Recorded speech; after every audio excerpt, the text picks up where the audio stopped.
કાલે એમ કહ્યું કે ગમે તે રૂપે પણ આશ્રય તો ભગવાન જ છે.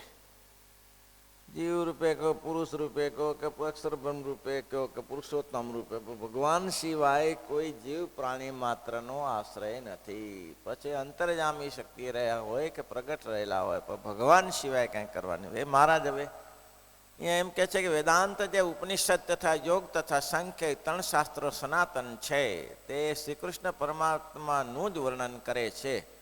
સાંખ્યશાસ્ત્ર, યોગશાસ્ત્ર અને પંચરાત્ર, સાંખ્યશાસ્ત્ર, યોગશાસ્ત્ર અને વેદાંત શાસ્ત્ર આ પરમાત્માનું જ વર્ણન કરે છે.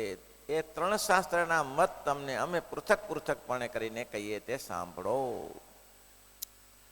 તેમાં જે સાંખ્યવાળો છે તે 24 તત્વને કહીને તેથી પર 25માં પરમાત્માને કહે છે, પણ જીવ ઈશ્વરને પૃથકપણે નથી કહેતા. મોટા મોટો લોચો પડી ગયો ભાઈ.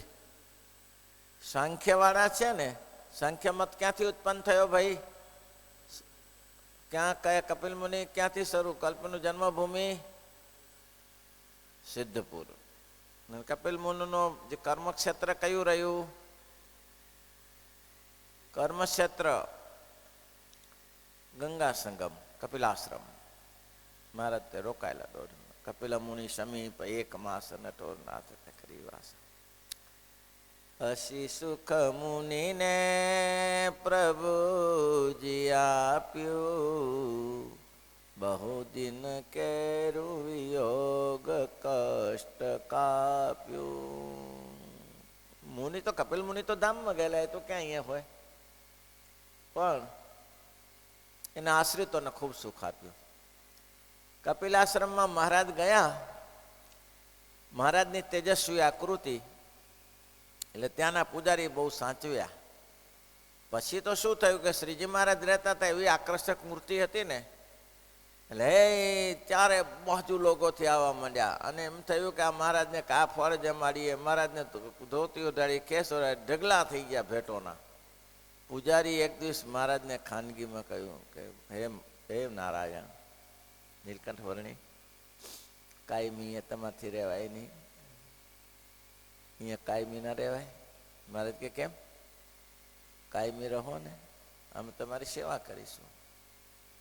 મહારાજ કે પૂજારી, અમે તો ક્યાં એક કામ લઈને નીકળ્યા છીએ, અનંત કામ લઈને નીકળ્યા છીએ. આ તો તમારો ભાવ હતો રોકાણ, પણ મહારાજ તમારા પ્રતાપે લીલા લહેર થઈ ગયા. અહીં તો કોઈ એવી વસ્તુ ભેટ કે દક્ષિણા નથી આવતી.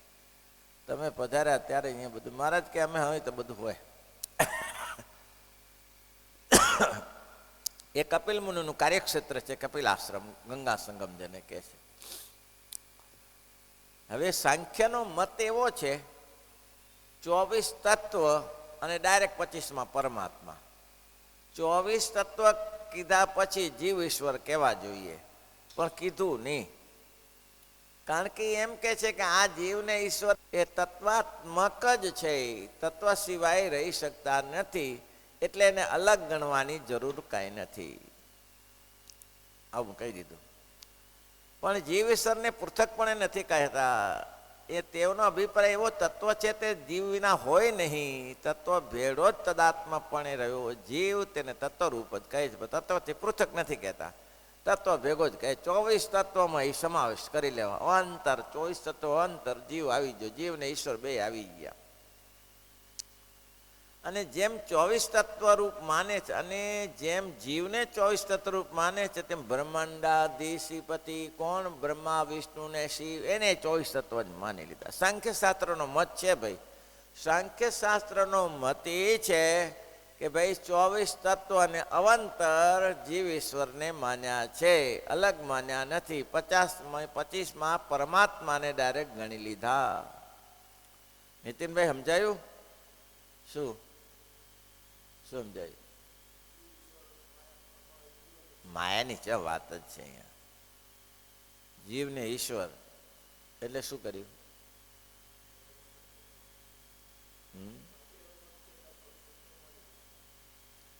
જીવ તત્વને 24 તત્વ અવંતર ગણે છે. એટલે 24 તત્વ વગર જીવ રહી શકતો નથી એમ કે છે. એટલે તદાત્મ જ છે. તદાત્મ પણ જીવને તેને તત્વરૂપ કહે છે, પણ તત્વ થકી પૃથક નથી કહેતા. અને જેમ જીવને ચોઈસ સ્વરૂપ રૂપે માને છે તેમ બ્રહ્માંડાધીશ ઈશ્વર તેને પણ ચોઈસ તત્વ રૂપ જ માને. એવી રીતે જીવ ઈશ્વર બેને તત્વ રૂપ માનીને તત્વ ભેળે જ ગણે છે, પણ તેથી નોખા નથી ગણતા. અને 25માં પરમાત્માને કહે છે. આ સાંખ્યનો મત છે. પણ મહારાજે એમ કહ્યું કે એમ સમજી ના લેવાય. કેમ? તો કે એમાં જ કહ્યું છે, સાંખ્ય મતમાં જ કહ્યું છે. શું કહ્યું છે?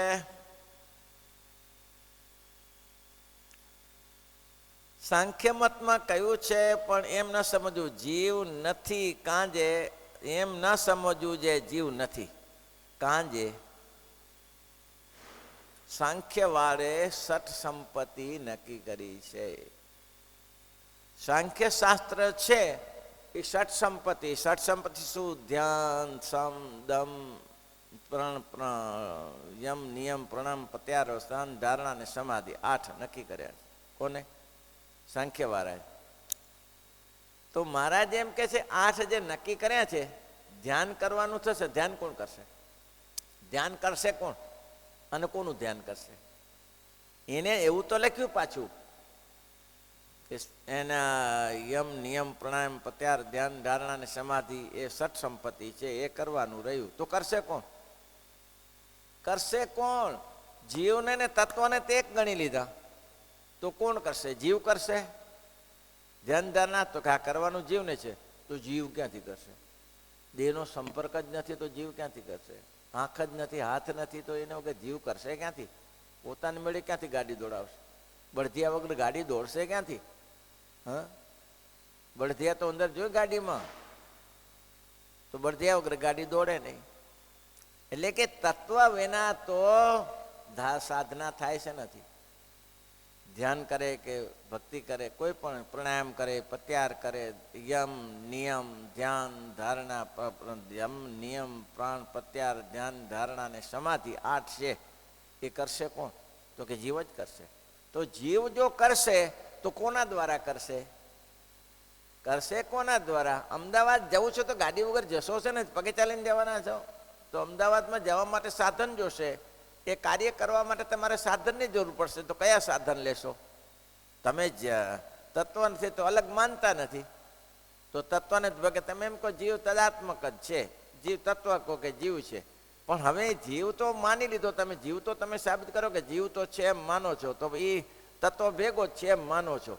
તો હવે જે ધ્યાન ધારણા સમાધિની ઉપાસના કરશે એને સાધના આંખ બંધ કરીને કોનું ચિંતન કરશે? એટલે એ પ્રશ્ન આવ્યો. એટલે મહારાજ કહે છે અને પણ એમ ન સમજવું જે જીવ નથી કાંજે.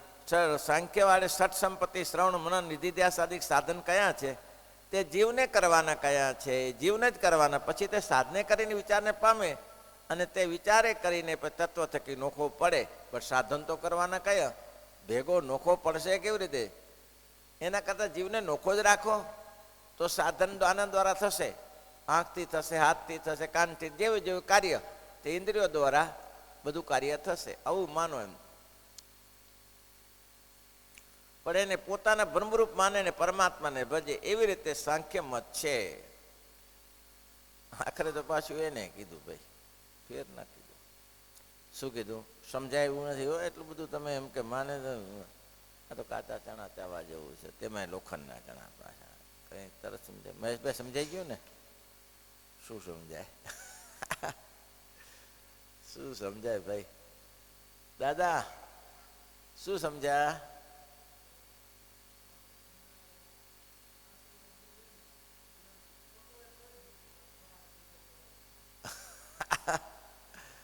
સરસ દર્શન આવ્યું. કાચી આંબલી આમથી ના ખવાય, એને શેકવી પડે તો જ ખવાય. વાત સાચી હો દાદા તમારી. છે ગામડાનું દર્શન પણ દયા તો મોટી થઈ ગઈ. કાચી આંબલીને ખાવી તો ખવાય નહીં. હારી દાંત દબાઈ નાખે. એટલે એને ખાવી શેકવી પડે, પકાવવી પડે. જુઓ વાત એમ છે, સાંખ્ય શાસ્ત્ર આપણે 24 તત્વોને તો જાણો છો ને? બધા શરીરમાં 24 તત્વ છે. 24 તત્વો નીતિનભાઈ જાણો છો? બોલો કયા? હા, એ તો 10 થયા. પછી 10 ઇન્દ્રિયો. 5 કર્મેન્દ્રિયો, 5 જ્ઞાનેન્દ્રિયો, આંખ, કાન, નાક, ત્વચા, આ બધી એ રસના એ બધી જ્ઞાનેન્દ્રિયો છે. એનાથી જ્ઞાન થાય. એ કામ ના કરે પણ બતાવે ખરી, પણ જ્ઞાન થાય એનાથી. જો આંખ છે એ રૂપનું જ્ઞાન કરે, નાસિકા છે ગંધનું જ્ઞાન કરે, કાન છે એ શબ્દનું જ્ઞાન કરે, જીવા છે એ રસનું જ્ઞાન કરે, ત્વચા છે એ સ્પર્શનું જ્ઞાન કરે. જ્ઞાન કરે, લેવા ના જાય. એ કર્મચારીને કહી દે. એના કર્મચારી કોણ? પાણીપાદ, પાયુનું ઉપસ્થ, આજે એના કર્મચારીઓ છે, 5 ઇન્દ્રિયો. એને કહી દે એટલે હાથ દોડે, પગ દોડે, બરાબર? ત્યારે એ બધું ઉપાડે. પણ પોતે મારે બધું જ્ઞાન જ આપે. 5 જ્ઞાનેન્દ્રિયો, 5 કર્મેન્દ્રિયો, એને જાણી રાખ. 24 તત્વ જ મન, બુદ્ધિ, ચિત્ત અને અહંકાર. 14 પૃથ્વી, તેજ, તેજ, વાયુ ને આકાશ. 5 શબ્દ, સ્પર્શ, રૂપ, રસ અને ગંધ આ શરીરમાં છે. એટલે આનાથી આ 24 તત્વો કયા? હવે 24 તત્વ, 10 ઇન્દ્રિયો ને 4 અંતઃકરણ, 5 પ્રાણ, પછી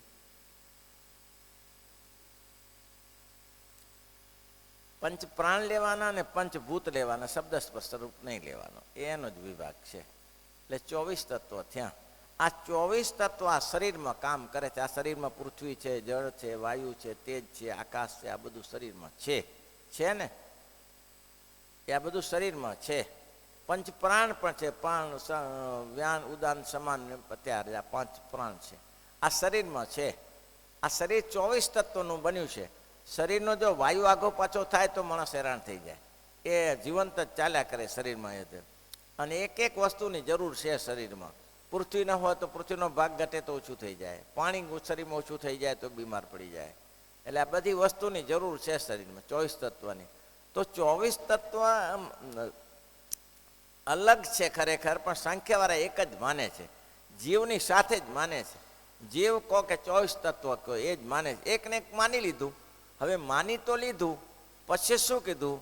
એ તત્વાત્મક એવો જે જીવાત્મા, તે જ્યારે ધ્યાન કરશે, સમજો, ધ્યાન કરશે, સમાધિ કરશે, ભજન કરશે, કીર્તન કરશે, ત્યારે ભગવાનને બ્રહ્મરૂપ થશે અને બ્રહ્મરૂપ થઈને પરમાત્માને પામશે એમ કહ્યું. તો પ્રશ્ન એ થયો કે જીવ જ ધ્યાન કરશે? તો કે આ ધ્યાન કરશે તો જીવ જ એકલો જ? આ શરીર નહીં હોય તો? શરીર નહીં હોય તો જીવ ધ્યાન કરશે? તો કે નહીં થાય. શરીર વગર શું કરશે? પેલું શરીર જોશે. તો શરીર જોશે તો ભગવાનનું રૂપ જોવા માટે આંખ જોશે, ભગવાનના પ્રસાદ લેવા માટે નાસિકા જોશે, સુગંધ લેવા માટે ભગવાનના કથા સાંભળવા માટે કાન જોશે, અને ભગવાનનો પ્રસાદ લેવા માટે રસના જોશે, ભગવાનની પગચંપી કરવા માટે પછી શું જો સાધના કરી હોય તો આ બધું જોશે તમારે માચડો. તો બધી ઇન્દ્રિયોની જરૂર પડશે તમારે. અને તમે તો એમ કે એક થઈ ગયું. તો એને કેવી રીતે? કોને કંઈક સાધન તો લેવું પડે ને. માણસ ખેતી કરતો હોય તો ખેતી શું હાથે પગે કરશે? એને પાવડો લેવો તો પડે કે નહીં? એની ખેતી ખેડવી હોય તો હળ કે ગમે તે રાંપડી લેવી તો પડે ને બળદિયાની પાછળ. તેના વગર શેનથી કામ કરશે? એમ કે છે તો ખેડૂત જ શું? ખેડૂત શું પગેથી ખેડશે? ખેડૂત ખેડશે છે ને પગેથી ખેડશે? અને શું ખેડાશે? સાધન તો જોશે ને કે ખેડવા માટે. પ્રશ્ન એ ઊભો થાય છે, તમે એક માન્યો જીવને અને 24 તત્વને એક માની લીધા, અને એક બાજુ તો તમે એમ કહો છો કે ધ્યાન, ધારણા અને સમાધિએ કરીને જીવ જ્યારે પરિપક્વ થશે ત્યારે તદાત્મ જીવથી એ તત્વથી અલગ પડીને પ્રબ્રહ્મ પરમાત્માની ઉપાસના કરશે અને બ્રહ્મરૂપ થઈને ભગવાનને પામશે એવું તમે કહો છો. પણ લોચો બીજો કોઈ છે જ નહીં. બધી વાત સાચી તમારી, પણ સાધના કરશે છે નથી. સાધના કરવા માટે કંઈક જોશે. તો કે સાધના કરવા માટે શું? તો કે 10 ઇન્દ્રિયો જોશે. 24 ઇન્દ્રિયોની જરૂર પડશે તો જ સાધના થશે. એટલે મહારાજ કે આમ મત સારો છે, પણ એમાં આટલો લોચો પડ્યો. અને ત્યાં બ્રહ્મરૂપ માણસને પરમાત્માને ભજે એવી રીતે સાંખ્ય મત છે. તે મોક્ષ ધર્મમાં સુખદેવ પ્રત્યે નારદજીએ કહ્યું છે. પછી શું કરશે? તો કે એને છોડી દેશે ઇન્દ્રિયોને બધી. હવે છોડી દે ના માર પડે. તેજ ધર્મ ધર્મમ છે ઉભે સત્યાનૃતે તજ ઉભે સત્યાનૃતે ત્યક્ત્વા યેન તદ્યતિ તત્તત. એમ કે છે એનો અર્થ એ છે જ્યારે મુક્ષુ આત્મવિચાર કરવા બેસે ત્યારે તેને આડા જે ધર્મરૂપ અને અધર્મરૂપ, સત્યરૂપ ને અસત્યરૂપ જે સંકલ્પ આવે તેનો ત્યાગ કરીને ને જે વિચારે કરીને જે તજે છે તેને વિચારનો પણ ત્યાગ કરી દે, એટલું છોડી દેવાનું હોય છે. એ એમ કહે છે કે બધી ઇન્દ્રિયોનો પછી ભલે તદાત્મક હતો ને જીવ, તદાત્મક હતો, હવે તો અલગ થઈ ગયો ને, ભ્રમરૂપ થયો એટલે ભગવાનની ઉપાસના રૂપ થયું, પછી એને બધું છોડી દેવું જોઈએ. શું છોડી દેવું જોઈએ? જેનાથી વિચાર થાય છે ને, જેનાથી સંકલ્પ વિકલ્પ થાય છે, બધું છોડી દેવું જોઈએ. શું? ત્યાજ ધર્મ અધર્મમ છે. ધર્મનો જેમ ત્યાગ કરો છો તેમ અધર્મનો ત્યાગ કરી દો. જેમ સત્યનો જેમ ત્યાગ કરો, અસત્યનો જેમ ત્યાગ કરો છો, સત્યનો ત્યાગ કરી દો. વાત બિલકુલ સાચી, છોડવું જ પડે અંતે. શુભ કે અશુભ તમારે કોઈ વિચાર હશે તો પાછું આવવું પડશે. શુભ કે અશુભ વિચાર હશે તો પાછું આવવું પડશે.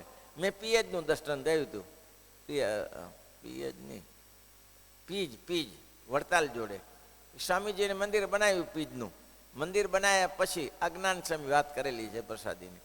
મંદિર બનાવ્યા પછી એને એમ થયું કે હવે કાયમી રહેશે. મારે શ્રી બીજે બદલી કરી નાખી. એને અફસોસ રહી ગયો કે હારું મેં મંદિર એટલું સરસ બનાવીને મને મારી ઈચ્છા હતી કે જીવું ત્યાં સુધી અહીંયા રહીશ, પણ રહેવા ના મળ્યું. એમાં ને એમાં મરતું વડાય સંકલ્પ રહી ગયો અને ગાયને બળદિયા ત્યાં આવ્યો, બળદિયા રૂપે આવ્યો ત્યાં. બોલા આટલી મોટી સાધના કરનારા સંત બળદિયા રૂપે આવ્યા ત્યાં.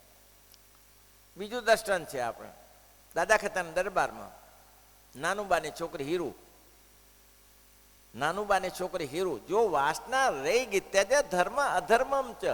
સંતે તો એક ભગવાનની મૂર્તિ સિવાય બીજું કંઈ યાદ નહીં રાખવાનું. છેલ્લે મેં એટલા સંતોને જમાડ્યા ને મેં ધર્માદો કર્યો ને મેં નારાયણ દેવને થાળ કર્યો, લક્ષ્મીનારાયણ દેવના દર્શન કર્યા, જે સેવા કરી, વાઘા વસ્ત્ર કર્યા. આ ત્યાજે ધર્મ અધર્મમ છે. અધર્મનો તો સૌને ત્યાગ કરવાનો છે, ધર્મ પણ ત્યાગ કરી દો. સત્ય તો સૌને ત્યાગ કરવાનું છે, સત્યને છોડો.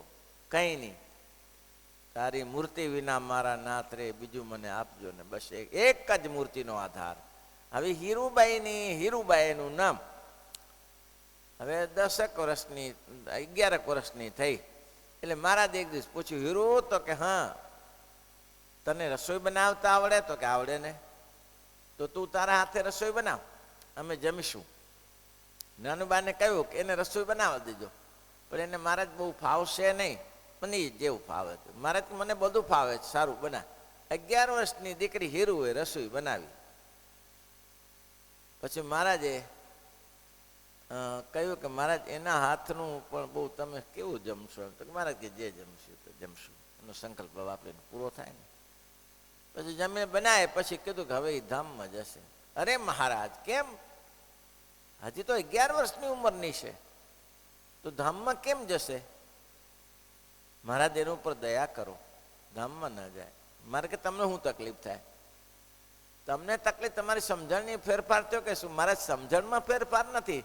મોટી થાય, તમારી ઉપાસના કરે, તમારું હજી તને ખબર નથી, મારા ભજનની ખબર નથી, અને આટલી ઉંમરે ધામમાં જશો તો એ ધામમાં નહીં પહોંચી વળે. મહારાજ મારે ત્યાં ધામમાંથી જ આવી છે. ધામમાંથી તમે હરજી ઠક્કરને ઓળખો છો ને? લાધા ઠક્કર, હરજી ઠક્કર, રામ ઠક્કર 3 ભાઈઓ. તો કે હા. એના માં ખવા, એ પોતે ખવાસ છે અને એ જન્મ્યા હતા ત્યાં ખવાસ કુટુંબમાં.